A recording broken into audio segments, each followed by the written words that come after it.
The mayor's office says it is ready to shut down illegal and potentially dangerous businesses citywide. Tonight, Action News Jax is investigating why it has taken so long to close illegally operating internet cafes. Action News Jax investigator Ryan Nelson joins us live from City Hall. Ryan, the mayor's office says it's up to City Council to move up a closing deadline. And John, I just stepped out of the meeting happening right now at City Hall. And in that meeting, Chief Administrative Officer Brian Hughes was loud and clear in speaking to City Council. He said, should the council decide to move the deadline for permitted internet cafes to get rid of their illegal gambling devices, the city would be ready to respond.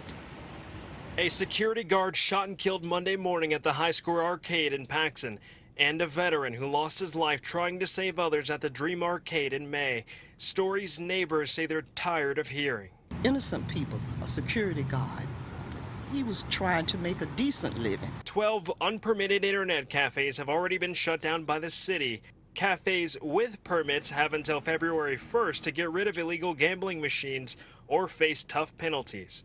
Chief Administrative Officer Brian Hughes tells me the city's ready to respond should council members decide to speed up enforcement. We will be ready to have enforcement teams assembled and going out to the remaining locations. There is no doubt about it that the majority of these internet cafes have turned into magnets for other criminal activity. We hit the streets today to see if the 12 which are supposed to be closed have really paid the price. On Merrill, we found a shell of what used to be an internet cafe. Next, we went to this cafe on Cesare and found contractors doing remodeling work. They said it was closed, but couldn't tell me what would come next. I don't know. It's not my business. We visited 7 on the city's shutdown list of 12, which were in fact not running. Neighbors say this issue is bigger than entertainment. Is it worth it? That type of entertainment and that type of enjoyment, is it worth it for this city? And now it's up to the city council to decide whether to amend the ordinance and move that deadline up. All right, Ryan, you've been investigating internet cafes for months.